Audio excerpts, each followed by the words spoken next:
남 신경 쓰지 마라. 나를 믿어라. 내가 진짜 원하는 것을 해라. 이런 문장을 우리는 너무 자주 봅니다. 아마 그만큼 흔들리는 내 중심을 잡고 싶어 하는 사람들이 많기 때문일 겁니다. 저도 그랬습니다. 누군가의 말 한마디에 휘청이기도 하고 아무 이유 없이 무기력해지기도 하고요. 나는 누구인지 뭘 해야 할지 모를 때가 많았습니다. MBTI를 하면 ESTJ가 나왔다가도 INFP가 나올 정도였으니까요.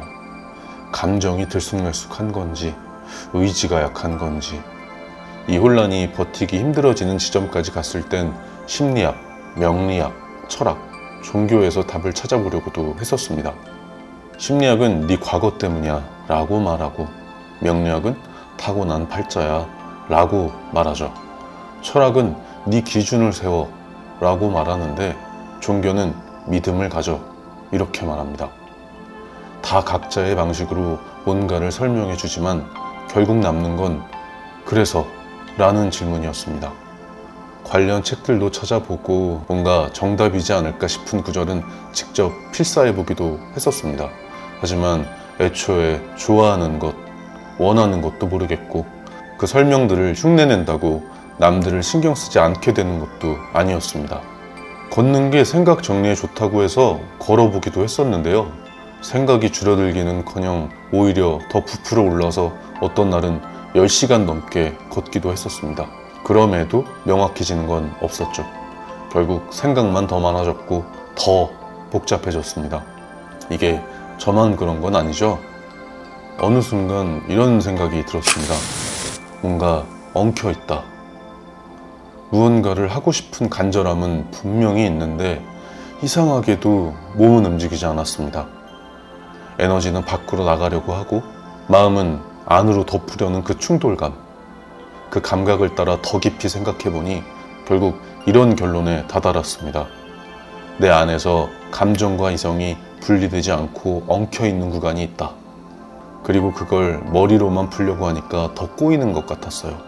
그 막연한 감각을 텍스트로 적어봐도 다음에 보면 이해를 못하겠더라고요. 그래서 눈에 보이게 꺼내봐야겠다는 생각을 했고 저는 그림을 그려보기로 했습니다. 스위스의 심리학자 칼 융은 감정을 인식하고 정리하기 위해 상징적 행위, 즉 의식이 필요하다고 말했습니다. 감정은 단순히 느끼고 지나가는 것이 아니라 그것을 다뤘다는 신호가 무의식에 전달되어야 한다고요.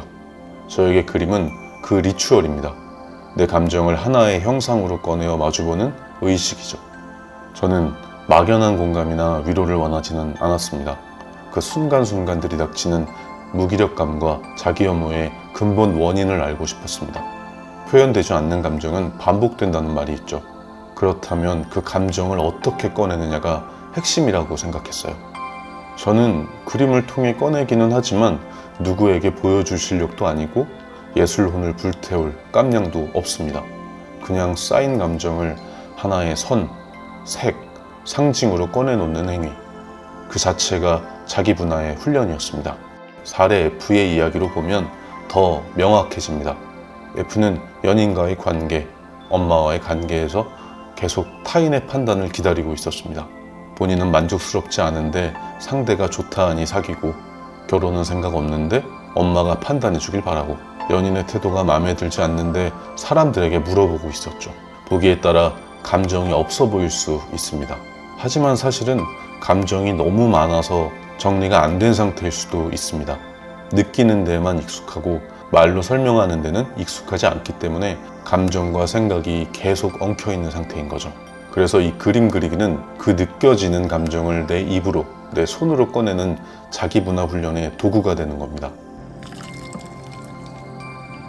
저는 과도하게 감정에 명분과 정당성을 부여하고 싶어질 때는 밑그림 없이 그냥 손 가는 대로 붓질을 해봐요. 완성하지 않아도 됩니다. 표현 그 자체를 허용하는 거니까요. 반대로 사례 F처럼 감정이 엉켜서 아무것도 모르겠고 판단을 미루게 될 땐 되려 밑그림부터 시작합니다. 이건 분노인가? 외로움인가? 무력감인가? 하나하나 이름을 붙이고 형태를 주고 색을 정합니다. 예를 들면 이런 거예요. 이 코는 초록색으로 칠할 거야. 참고 살았지만 이제는 숨을 쉬고 싶으니까. 그리고 반드시 마무리까지 합니다. 그림이 마음에 안 들어도 중간에 이상해 보여도 완성한 것으로 인지하도록요. 거기에 사인까지 남기세요. 작가들이 마지막에 사인을 남기듯이. 심리학에서는 이런 행위를 종결감이라고 부릅니다. 게슈탈트 이론에서는 미해결 과업이라는 표현도 씁니다. 정리되지 않은 감정은 반복되지만 하나의 작업으로 완성되었을 때 비로소 마음속 질서로 편입됩니다. 이건 내가 오늘 하나의 감정을 꺼내서 정리한 흔적이 되는 것이죠. 그림이 엉망이어도 괜찮습니다. 그림을 완성했다는 사실이 감정도 완성할 수 있다는 믿음을 줍니다. 이제 그 감정은 나를 끌고 다니지 않습니다. 내가 그 감정을 이름 붙여 서랍에 넣어둔 것이죠. 감정이 엉킨 상태는 마치 속옷, 반팔, 패딩, 머플러가 한 서랍에 섞여 있는 거예요. 우리는 진격의 거인이 아니니까 옷은 입고 나가야 하잖아요. 근데 시간은 촉박하고 밖엔 날씨는 모르겠으니까 내가 뭘 입고 나가야 하는지, 그리고 그것들은 어디에 있는지 모르니 스트레스만 받다가 상황에 쫓겨 반바지에 패딩을 입고 나가게 되는 격입니다. 감정도 마찬가지예요. 종류를 구분하고 정리하고 라벨을 붙여야 합니다. 그래야 그때그때 필요한 감정을 꺼낼 수 있습니다. 자기보다는 지식이 아니라 훈련입니다. 그리고 회복은 그 훈련의 반복을 통해 얻어집니다. 근육처럼요. 감정을 외면하지 않고 하나하나 꺼내고 정리하고 마무리해서 이름을 붙여 서랍에 넣는 일. 그게 진짜 회복입니다. 반바지에 패딩 입고 하는 명상이나 산책은 오히려 더 나를 괴롭게만 하는 거죠. 정리가 먼저입니다. 그리고 그 정리를 위해 저는 오늘도 그림을 그리고, 저처럼 속 시끄러운 분들은 이 그림 그리기라는 방법을 꼭 한번 해보셨으면 합니다. 효과가 정말 있으니까요. 여러분도 감정을 정리하고 해소하는 방법이 있으시다면 댓글로 공유해주세요. 감사히 읽어보고 참고해서 저의 생활에 녹여보겠습니다. 참고로 제가 사용하는 그림 도구들, 물감이나 팔레트, 붓 같은 건 고정 댓글에 정리해두겠습니다. 물감이랑 붓은 한 10년 전쯤 생각이 너무 복잡하고 답답해서 계속 걷다가 보이던 화방에 그냥 충동적으로 들어가서 샀던 거예요. 특히 물감은 이게 아직도 있나 싶어서 찾아봤는데 뭐 있더라고요. 사놓고도 아득해서 계속 미루기만 하다가 진짜 10년 만에 꺼내서 써보고 있습니다.